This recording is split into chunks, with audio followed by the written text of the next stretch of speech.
Hello दोस्तों, good morning. तो चलिए आज मैं आपको कहानी बताने जा रही हूँ जो वीर कुंवर सिंह के बारे में है। चलिए।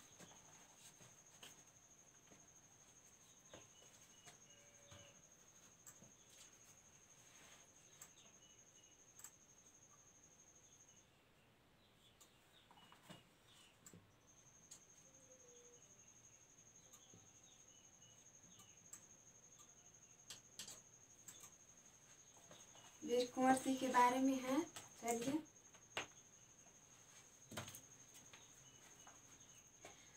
बाबू कुंवर सिंह तेगवा बहादुर बंगला पर उड़ेला अबीर।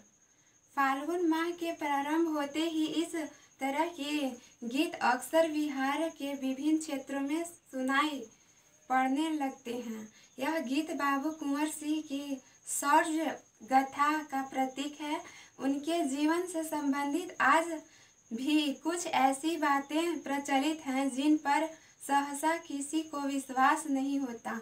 शायद हम भी विश्वास नहीं कर पाएंगे। एक समय की बात है, अंग्रेजी फौज बाबू कुंवर सिंह का पीछा करते हुए गंगा नदी के तट पर गई। बाबू कुंवर सिंह नाव से गंगा नदी को पार कर रहे थे। अचानक अंग्रेजों की एक गोली बाएं हाथ में लगी। बिना एक क्षण की देरी किए बाबू कुंवर सिंह ने अपनी ही तलवार से उस हाथ को काटकर गंगा मैया को भेंट चढ़ा दी। है न आश्चर्यजनक एवं अविश्वसनीय बात। प्रसिद्ध नाटककार एवं कवि स्वर रामेश्वर सिंह कश्यप ने इसी घटना को कविता के माध्यम से इस प्रकार व्यक्त किया। नाटककार एवं कवि स्वर रामेश्वर सिंह कश्यप ने इसी घटना को कविता के माध्यम से इस प्रकार व्यक्त किया। मातु गंग तोहरा तरंग हमरा बाह अर्पित बा। दूसरी घटना जो उनके जीवन से ही संबंधित है। कहा जाता है कि जगदीशपुर से आरा के बीच बाबू कुंवर सिंह ने एक सुरंग का निर्माण करवाया था। वे उसी सुरंग से घोड़े पर सवार होकर जगदीशपुर से आरा तथा आरा से जगदीशपुर आते जाते थे। इस सुरंग का प्रयोग वे प्रायः युद्ध के समय किया करते थे। आज भी इस सुरंग के अवशेष आरा के महाराजा कॉलेज में देखे जा सकते हैं, जो आज भी एक पहेली बनी हुई है। वीर कुंवर सिंह का जन्म भोजपुरी आरा जिला के जगदीशपुर गांव में सन 1782 में हुआ था। इनके पिता का नाम साहबजादा सिंह था तथा माता का नाम पंचरतन कुंवर था। उनके पिता जगदीशपुर रियासत के जमींदार थे। कुंवर सिंह की शिक्षा की व्यवस्था उनके पिता ने घर पर ही की थी, जहां उन्होंने संस्कृत के अलावा फारसी भी सीखी। परंतु बाबू कुंवर सिंह का मन घुड़सवारी, तलवारबाजी और कुश्ती लड़ने में लगता था।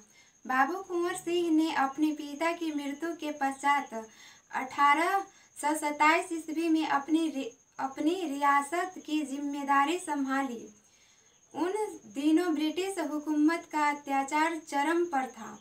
इस अत्याचार का विरोध तथा इस व्यवस्था को बदलने का संकल्प बाबू कुंवर सिंह ने मन ही मन ले लिया और उस दिन की प्रतीक्षा करने लगे जब उन्होंने अंग्रेजों से लोहा लेने का सही वक्त मिलेगा।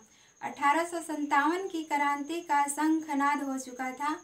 बाबू कुंवर सिंह इसी अवसर की तलाश में थे। उन्होंने अंग्रेजी हुकूमत के विरोध का बिगुल फूंक दिया। 25 जुलाई 1857 को दानापुर छावनी के सैनिक टुकड़ी ने विद्रोह कर दिया। बाबू कुंवर सिंह का संपर्क इनसे पहले से ही था। सैनिक सोन नहर पार कर आरा की ओर चल पड़े। आरा पहुंचकर सैनिकों ने बाबू कुंवर सिंह का जय घोष करते हुए जेल की सलाखें तोड़ डाली और कैदियों को आज़ाद करा लिया।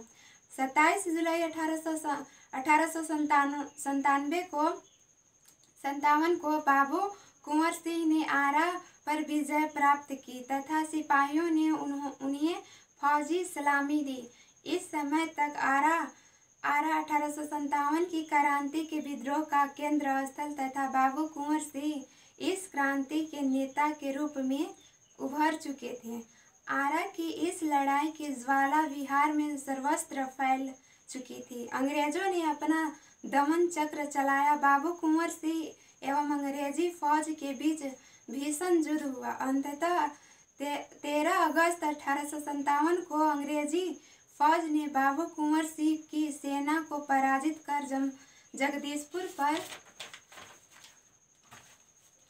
अधिकार कर लिया। फिर भी बाबू कुंवर सिंह का मनोबल नहीं टूटा। उन्होंने अंग्रेजों से इसका बदला लेने की ठानी। इसके लिए उन्होंने योजना बनानी प्रारंभ कर दी। उन्होंने रीवा, कालपी, कानपुर, लखनऊ आदि स्थानों की यात्रा की तथा वहाँ के राजाओं एवं जमींदारों से मुलाकात की। उनकी कीर्ति पूरे उत्तर भारत में फैल गई। कुंवर सिंह की इस विजय यात्रा से अंग्रेजों के होश उड़ गए। कई स्थानों के सैनिक एवं राजा कुंवर सिंह की अधीनता में लड़े। आज़ादी की यह यात्रा आगे बढ़ती रही। लोग शामिल होते गए और उनकी अगुवाई में लड़ते रहे। इस प्रकार ग्वालियर तथा जबलपुर के सैनिकों के सहयोग से